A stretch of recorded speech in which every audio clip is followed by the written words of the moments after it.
পবিত্র কোরআন শরীফ তেলাওয়াত শুনুন এবং শিখুন চ্যানেলে আপনাদেরকে স্বাগত।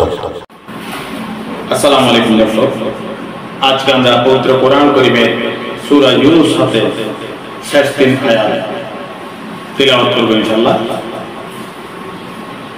এর পরবর্তীতে সূরা হুদ তেলাওয়াত শুরু হবে। আপনারা আমাদের ভিডিও ভালো লাগলে আমাদের ভিডিওর জন্য অপেক্ষা করুন। প্রতিদিন ধারাবাহিকভাবে পবিত্র কোরআন কারীমের তেলাওয়াতের ভিডিও দেওয়া হয়। যারা পবিত্র কোরআন কারীম তেলাওয়াত নিজে করতে পারেন না, তাদের জন্য আমরা ভিডিও করি।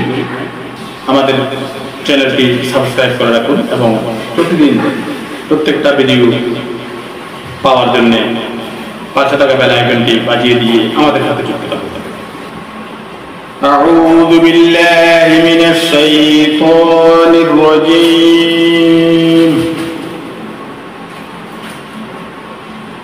بسم الله الرحمن الرحيم. وإن يمسسك الله بضر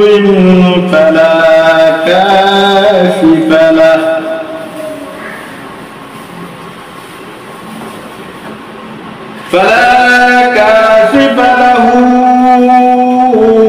إلا هو وإن يردك بخير فلا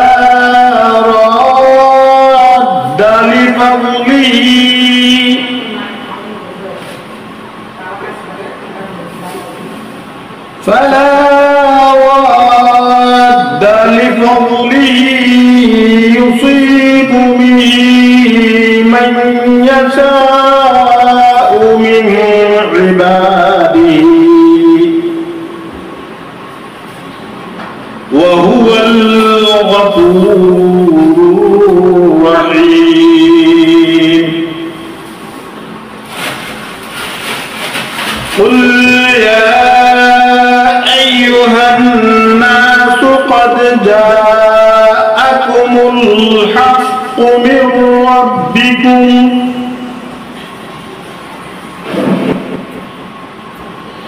فمن اهتدى فإنما يهتدي لنفسه ومن ضل فإنما يضل عليها وما أنا عليكم بوكيل. واتبع ما يوحى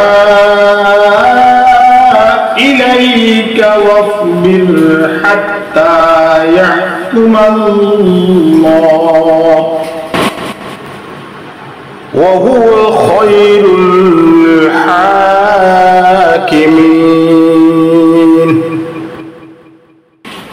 صدق الله العظيم.